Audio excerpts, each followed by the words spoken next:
Shalom Bapak Ibu dan saudara, senang sekali kita bisa berjumpa kembali. Dan saya Pendeta Lukas Eko Sukoco dari Padepokan Diakonia Mitra Kinasih GKJ Purworejo. Saudara, saya berharap pada hari ini pun Tuhan tetap menyertai kita dan kita merasakan kasih dan berkat Tuhan. Saudara, ini hal yang penting karena tanpa kasih Tuhan kita tidak bisa menghayati hidup. Apalagi sekarang dengan penuh banyak pergumulan dan tantangan.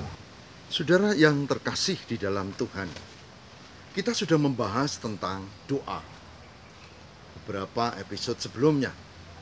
Doa ada yang menganggap sebagai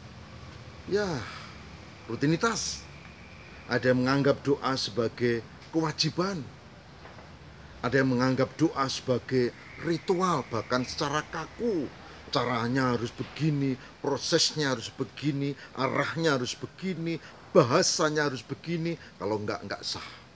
Ada yang menganggap doa seperti tadi, rutinitas sajalah. Tapi saudara, kita sudah membahas bahwa secara iman Kristen, doa adalah sebuah komunikasi kita dengan Tuhan. Sebagai komunikasi dengan Tuhan, melalui doa Bapa kami kita sudah menemukan bahwa yang pertama, doa itu adalah kepada Tuhan. Kekristenan tidak mengajarkan doa pada malaikat, pada roh leluhur, atau kepada sosok siapa, tapi kepada Tuhan, Yahweh Allah yang menciptakan langit, bumi, dan segala isinya, yang mengutus di dalam Yesus untuk menyelamatkan manusia, dan yang menyertai dengan karya Roh Kudus. Nah, itu yang penting dalam doa. Nah, sekarang kita akan membahas doa yang kita lakukan itu yang penuh kuasa karena ada kasih dan penyertaan Tuhan. Maka tema kita saat ini adalah kuasa doa. Nah, saudara, supaya tidak salah paham atau tersesat dengan tema ini, seolah-olah kuasa doa yang berkuasa itu doanya, maka kita akan membaca bagian dari Alkitab. Apa maksudnya? Yaitu dari Yakobus 5 ayat yang ke-16. Yakobus pasal 5 ayat yang ke-16. Yang demikian firman Tuhan. Karena itu, hendaklah kamu saling mengaku dosamu dan saling mendoakan supaya kamu sembuh. Doa orang yang benar, bila dengan yakin didoakan, sangat besar kuasanya. Saudara, bagian terakhir yang kita akan cermati tanpa melupakan konteksnya. Doa orang yang benar, bila dengan yakin didoakan, sangat besar kuasanya.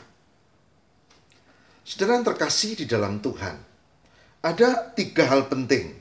Yang pertama adalah doa orang benar. Alkitab tidak bicara tentang doa secara umum, tapi doa orang benar. Apa itu orang benar? Ya. Yang kedua, yakin didoakan karena ada doa yang belum tentu yakin. Oke? Dan yang terakhir, yang ketiga adalah sangat besar kuasanya. Saudara, mari kita urai secara singkat. Doa orang benar. Saudara perhatikan ayat sebelumnya. Karena itu hendaklah kamu saling mengaku dosamu. Berarti orang benar adalah orang yang mau mengaku dosa, orang yang mau bertobat, dan orang yang kemudian diperbarui relasinya dengan Tuhan. Orang benar bukan orang yang tanpa salah, bukan orang yang suci, bukan. Orang benar adalah orang berdosa yang mau bertobat, diperbarui hidupnya, dipulihkan relasinya dengan Allah. Saya dan saudara bisa menjadi bagian dari yang disebut orang benar itu. Nah, lalu yang kedua, yakin didoakan. Ada doa ritual, ada doa kewajiban, ada doa-doa yang lain yang belum tentu dengan yakin. Yang disebut di sini adalah yang yakin. Doa orang benar lalu yakin. Yakin. Ya. Lalu yang ketiga, saudara, yaitu sangat besar kuasanya. Jadi yang disebut sangat besar kuasanya di sini adalah doa orang benar yang yakin. Yakin kepada siapa? Yakin tentang apa? Yakin kepada Tuhan, tentang pertolongan Tuhan. Jadi yang disebut besar kuasanya sebetulnya bukan doanya itu, tetapi Tuhan yang ada, yang menjadi tujuan, yang menjadi penjamin, yang menjadi penolong dalam doa. Nah, itu yang disebut dengan doa orang benar, besar kuasanya. Coba perhatikan ayat berikutnya, saudara. Yakobus 5 ayat 17 ya. Dikatakan begini, Elia adalah manusia biasa sama seperti kita. Ya. Elia adalah manusia biasa sama seperti kita. Dan ia telah sungguh-sungguh berdoa supaya hujan jangan turun, dan hujan pun tidak turun di bumi selama 3 tahun dan 6 bulan. Lalu ia berdoa pula, dan langit menurunkan hujan, dan bumi pun mengeluarkan buahnya. Ini tentang Nabi Elia. Konteksnya saudara tahu, yaitu ada rezim atau penguasa yang sedang lupa pada Tuhan, yang jahat. Dan kemudian untuk mengingatkannya, maka Elia menggunakan cara ini. Dia berdoa, kemudian ketika ada tidak turun hujan, kemudian nanti ada proses pertobatan, karena mereka lalu ingat ada Tuhan. Saudaraku yang terkasih, jadi ini bagian penting. Saya dan saudara, saya yakin kita sudah sering berdoa. Tapi pertanyaannya, apakah saya dan saudara sudah menjadi bagian dari orang benar itu? Yang landasannya adalah pertobatan, pemulihan relasi dengan Tuhan. Yang landasannya adalah pertolongan dan pengharapan kepada Allah. Itu pertanyaannya. Bahkan pertanyaan kedua, apakah kita yakin? Kadang-kadang kita kurang yakin. Engkau kayak yora yo, enggak ya. Betul enggak ya? Bener enggak ya? Dan seterusnya. Yakin. Dan yang terakhir, disitulah Tuhan akan menolong kita. Oleh sebab itu, saudara, pertanyaannya adalah, apakah saudara dan saya termasuk yang memiliki kualitas doa seperti ini? Kalau belum, mari kita belajar. Saya juga belajar. Saya sedang punya pokok doa akhir-akhir ini. Pokok doa yang akan membuat kemuliaan Tuhan, bukan doa untuk kepentingan diri. Saya juga sedang berserah, karena itu yang punya kuasa adalah Tuhan. Tuhan yang akan menolong, Tuhan juga yang berkehendak, dan Tuhan juga yang menentukan yes or no atas doa kita.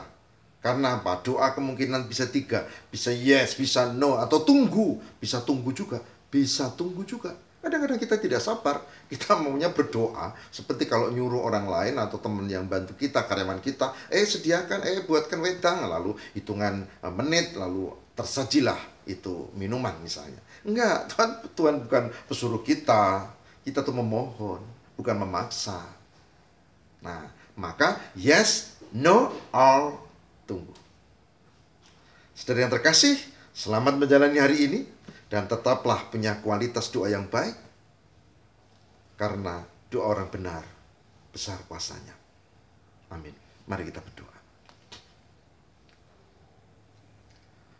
Semoga Tuhan memberkati kami untuk memiliki kualitas doa yang baik, masuk bagian sebagai orang benar, yakin, dan tidak hanya itu, kami memiliki relasi yang indah dengan Allah sehingga doa kami menjadi doa yang disebut besar kuasanya, yaitu kuasa Tuhan.